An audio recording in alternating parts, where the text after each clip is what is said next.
Shalom, que Dieu vous bénisse, que la main de Dieu soit sur la vie de chacun d'entre vous. Je suis très heureux de vous retrouver, votre serviteur, révérend prophète l'ange Emmanuel Dorski, fils spirituel du révérend père Dorski Joras Yoro. Aujourd'hui, nous allons prier pendant quelques minutes ensemble. Je veux que tu sois particulièrement connecté, peu importe où tu es, si tu peux prendre, j'ai l'habitude de le dire, des casques, des écouteurs, mais peu importe, mets-toi dans une disposition de prière. Pendant que je serai en train de parler, Dieu va exaucer, mais j'ai envie de dire de façon immédiate.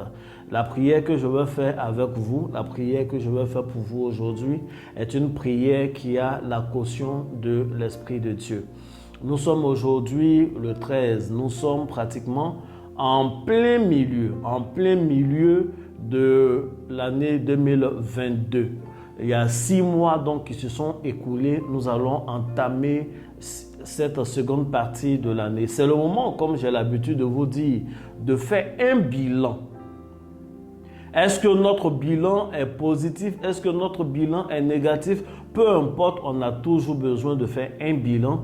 L'année passée, nous avons prié à cette même période. La vidéo est encore disponible sur YouTube, l'ange Emmanuel Dorski, où nous avons dit à Dieu, Seigneur, il nous reste 6 mois. Et après ces prières, il y a eu beaucoup de témoignages. Il y a des personnes qui avaient un bilan complètement négatif en plein milieu de l'année et avec les prières, avec le bilan, elles ont su, ces personnes-là, prendre les décisions qu'il fallait pour relever la pente et elles ont terminé l'année 2021 en beauté. Je crois pour ma part que Dieu va relever quelqu'un en cette année encore par des prières que nous sommes en train de faire en ce jour 13. Et d'ailleurs, pour nous qui sommes membres de la famille Dorski, le 13 est un jour assez particulier pour nous. Dans le livre que j'ai écrit, ce n'est pas encore publié, mais j'ai écrit, il y a un des chapitres qui porte sur l'explication des chiffres et j'explique longuement les connotations mystiques et spirituelles du chiffre 13. On ne va pas revenir sur tout ça ici, mais le livre sera disponible et vous aurez ce chapitre-là. C'est le 2e chapitre. Nous allons prier ensemble. Est-ce que tu es prêt à prier? En ce jour 13, c'est un jour de réjouissance, c'est un jour où nous mangeons, un jour où nous prions, un jour où nous réfléchissons, un jour où nous méditons. Et le mois de juin est placé sous les signes de la délivrance. Je viens en ce jour prier pour une personne, pour proclamer la délivrance dans la vie de quelqu'un, pour déclarer la délivrance à quelque niveau que ce soit. C'est pourquoi je veux que tu sois spirituellement connecté.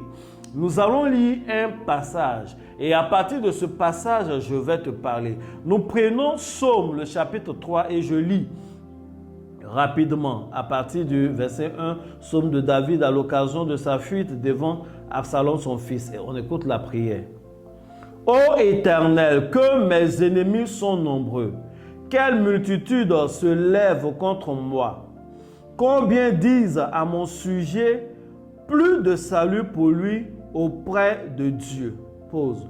Je veux prier maintenant pour une personne. Je déclare au nom de l'Éternel, quel que soit le nombre des ennemis que tu as, quelle que soit la multitude de ceux qui s'attaquent à ta vie, je déclare maintenant que l'Éternel se lève pour toi et ils sont dispersés par cet chemin. La Bible dit lorsque notre Dieu se lève, si nos ennemis sont venus par un chemin, ils vont fuir par plusieurs chemins. Je déclare maintenant même qu'ils fuient de toutes parts au nom de Jésus. Quelles que soient les coalitions, je veux parler dans la vie d'une femme, je veux parler dans la vie d'un homme. Il y a déjà des sorciers dans ta famille qui s'en prennent à ta vie. Et maintenant, à ces sorciers-là sont venus s'ajouter les sorciers de la belle famille. Je déclare au nom de Jésus-Christ, quelle que soit l'association de malfaiteurs spirituels contre ta vie, ces personnes-là échouent au nom de Jésus. L'Éternel Dieu les met en déroute au nom de Jésus. Je déclare maintenant que tu es délivré de la multitude des ennemis. Tu es délivré de tous ceux-là même qui s'en prennent à toi dans le milieu du travail, ceux qui luttent contre ta promotion. Je déclare maintenant qu'ils sont dispersés au nom de Jésus. La Bible dit, je continue.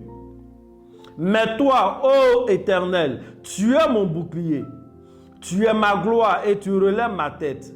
De ma voix, je crie à l'Éternel et il me répond de sa montagne sainte. Je me couche et je m'endors. Je me réveille car l'Éternel est mon soutien. Je voudrais parler et proclamer cela dans la vie de quelqu'un. Il n'y a pas longtemps, l'Esprit de Dieu me parlait du stress. Le stress est quelque chose de très négatif, néfaste. Le stress est néfaste pour le corps physique, ça provoque certaines maladies. Le stress est néfaste pour l'âme, ça nous donne de mauvaises émotions. Le stress est très mauvais pour l'esprit. Quelqu'un qui est stressé n'est pas connecté au Saint-Esprit spirituellement. Mais il y a des situations qui font que tu es stressé. Tu n'arrives même pas à dormir. Je m'appuie sur ce passage-là et je prie maintenant pour une personne qui pleure toutes les nuits, une personne qui angoisse toutes les nuits pour toi-même. Tu as des angoisses à cause de tes enfants, tu as des angoisses à cause de tes parents, tu as des angoisses à cause de ce que tu ne sais pas comment prendre soin de tes parents. Voici, la fête des pères même arrive. Tu es déjà angoissé. Les autres sont en train de dire quelle voiture je vais acheter pour mon père. Est-ce que je peux construire pour celui-là à gauche et à droite? Ils ont même fini de faire du bien à leurs propres parents biologiques. Ils pensent à d'autres pères. Mais toi, tu es stressé parce que tu ne sais pas quoi faire. Tu te dis, mais en famille, les gens vont dire que je les ai abandonnés. Je suis venu ici en Occident. Les gens vont dire que tout va bien. Il est en France, il nous a oubliés. Pourtant, rien ne va et tu es stressé. Je prie maintenant même pour toi que ce stress-là lâche ton cœur au nom de Jésus. Que le stress libère ton esprit au nom de Jésus. La Bible dit dans ce texte-là, David était poursuivi par son propre fils pour être tué. Et il avait une armée avec lui, il avait des soldats avec lui. Et c'est dans ces conditions qu'il dit, je me couche et je m'endors. Je déclare maintenant, même peu importe la position de tes ennemis, peu importe leur méchanceté, Dieu fait habiter dans ton cœur la paix. Je te communique la paix du cœur. Je te communique la tranquillité de ton esprit. Je te communique la paix du cœur. Au nom de Jésus, je déclare en ce jour que tu es délivré des angoisses, des crises d'angoisse. Au nom de Jésus. Tu es délivré de l'insomnie due à la multitude des inquiétudes que tu as. Je ne sais pas comment cela va se faire, mais je sais que Dieu, le Dieu que j'invoque dans ta vie, est le maître du temps et des circonstances. Et je déclare maintenant que des circonstances heureuses t'arrivent au nom de Jésus. Les circonstances d'échec maintenant sont remplacées par des circonstances de succès et de réussite au nom de Jésus. Les choses qui faisaient que tu pleurais, les choses qui faisaient que tu stressais deviennent maintenant des sujets d'allégresse au nom de Jésus-Christ de Nazareth.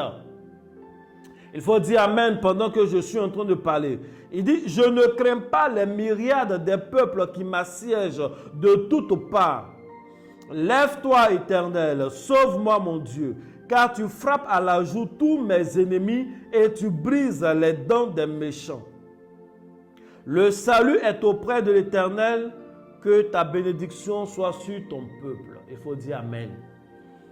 Pendant tout ce mois de juin, le passage, le verset clé que je vous donne en tant que prophète, avec lequel nous allons prier, c'est le psaume 3, le verset 8.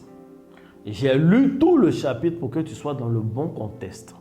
Le verset 8, il dit, « Lève-toi, Éternel, sauve-moi, mon Dieu, car tu frappes à la joue mes ennemis et tu brises les dents des méchants. » Frapper à la joue une personne, c'est ce qu'on dit en français courant, gifler la personne. Le verset dit, Dieu gifle nos ennemis. Gifler une personne en plus d'être un coup violent qui fait mal à l'ennemi, c'est une façon d'humilier la personne. On gifle quelqu'un qu'on veut humilier. On gifle quelqu'un qu'on méprise. Je suis en train de dire à une personne que l'Éternel se lève pour gifler tes ennemis. Il y a des gens qui sont assis. Il y a des gens qui ont tout manigancé et qui attendent que tu aies honte. Qui attendent que tu aies honte. Qui attendent que tu aies honte dans ton foyer. Qui attendent que tu aies honte le jour de ton mariage. Qui attendent que tu aies honte dans ton ministère. Qui attendent que tu aies honte, une honte imposée par le manque, imposée par la sorcellerie, imposée par la pauvreté. Mais je déclame maintenant que l'humiliation change de camp. Ceux qui voulaient te voir être humiliés, c'est l'humiliation qui va s'attacher à eux-mêmes leur vie. La Bible dit l'Éternel se lève et gifle tes ennemis. Je déclame maintenant que toute coalition, que toute puissance spirituelle qui s'est levée contre ta vie, que tout pharaon qui s'est levé contre ta vie est réduit à l'humiliation au nom de Jésus, est réduit à la honte au nom de Jésus. Là où on s'attendait à ce que tu aies honte, Dieu va t'honorer. Là où on s'attendait à ce que tu sois dans l'humiliation, ce sont tes ennemis qui vont mordre la poussière de l'échec, la poussière de l'humiliation au nom de Jésus. Le verset dit, tu frappes mes ennemis à la joue et tu brises les dents des méchants. Les dents, c'est ce qu'on voit quand on rit. Il y a des gens qui rient de toi, on se moque de toi. Et à celle-là, son affaire d'alléluia, elle est bête, elle ne deviendra rien. Les dents, c'est ce qu'on utilise également pour dévorer. Il y a quelqu'un qui a constaté qu'on dévore tes biens. Lorsque tu as l'argent, tout ton argent sert qu'à régler des problèmes. Chaque fois que tu as une entrée, il y a une nouvelle maladie qui est diagnostiquée chez toi-même. Une nouvelle maladie qui est diagnostiquée chez ton épouse ou chez l'un des enfants.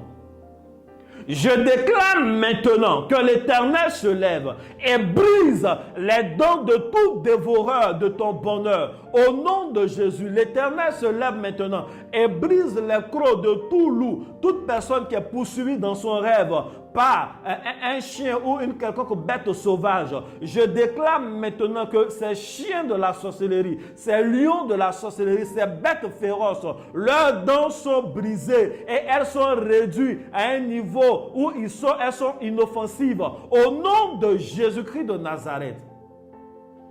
Le Seigneur me met à cœur de prier pour une personne afin de briser tout ce qui est menace. Tu es menacé par une affaire judiciaire. Tu as peur parce qu'à l'issue de ce procès, tu peux perdre gros. Tu peux perdre ton argent. Tu peux perdre les avantages que tu avais. Tu peux perdre ta liberté même et tu as peur. À l'issue de ce procès, tu peux perdre peut-être ta nationalité.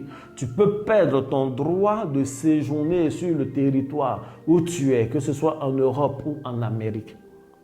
Et tu es menacé. Je veux prier par quelqu'un qui est menacé par un état de santé. Tu as commencé à sentir des douleurs dans ton ventre. Tu as peur. Tu te dis, est-ce que ce n'est pas le foie qui est atteint? Tu t'imagines beaucoup de choses et les pires. Tu as commencé à avoir des douleurs. Tu dis, est-ce que ce n'est pas ton cœur peut-être? Ces derniers temps, ta tension a commencé à monter. Tu sens des choses au niveau de tes reins et tu as peur. Ton cycle d'aller uriner n'est plus le même. Et tu sais que ta santé est menacée. Tu as mal à la tête et depuis longtemps, ça devient de plus en plus intense et tu as peur. Tu penses aux maladies ayant les noms les plus effrayants. Tu penses à une tumeur, tu penses à un cancer, tu penses à tout genre de choses. Et la menace est là, la menace judiciaire, la menace de santé. Je veux prier maintenant.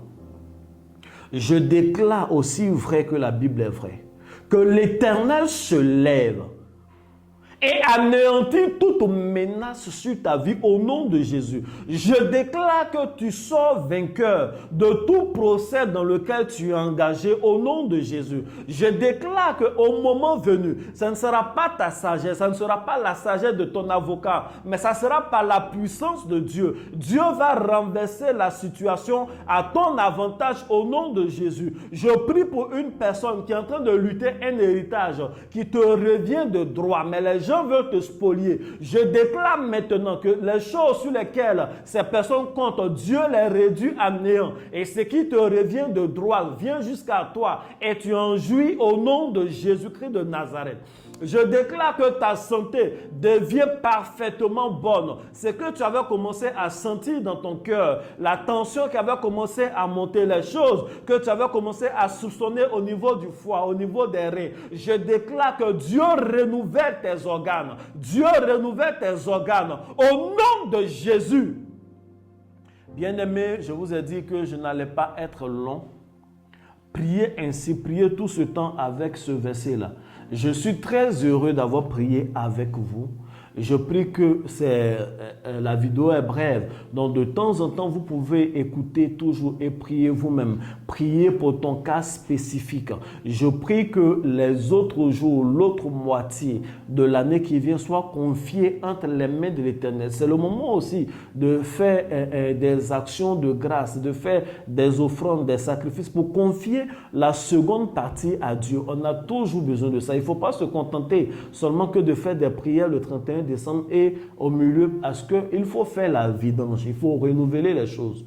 Que Dieu vous bénisse. Aujourd'hui est un jour assez bon et la main de Dieu est avec nous tous. Demain est le 14 juin 2022. Ça tombe bien, c'est la pleine lune.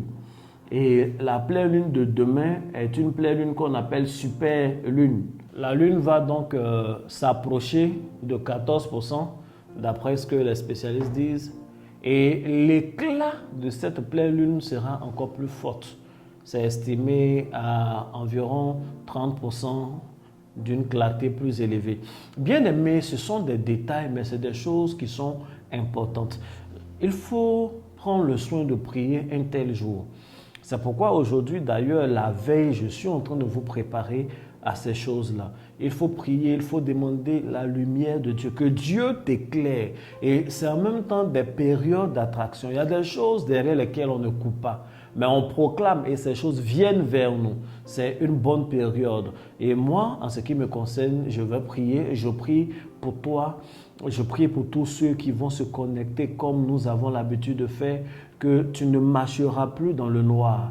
La lumière de Dieu va éclairer ton sentier. Les choix que tu vas faire seront des choix éclairés. Dieu va donner des idées divines à quelqu'un. C'est une bonne période. Tu es confronté à des choix. Je prie maintenant que Dieu te donne la clarté d'esprit afin que tu fasses exactement tous les bons choix. Que Dieu vous bénisse, que la main de Dieu soit sur votre vie. Connectez-vous à ces prières. Après, réécoutez, priez vous-même en vos propres thèmes. Notre Dieu est capable de toutes choses. Et au cours du mois, nous aurons d'autres moments de prière. Que Dieu vous bénisse. À très bientôt.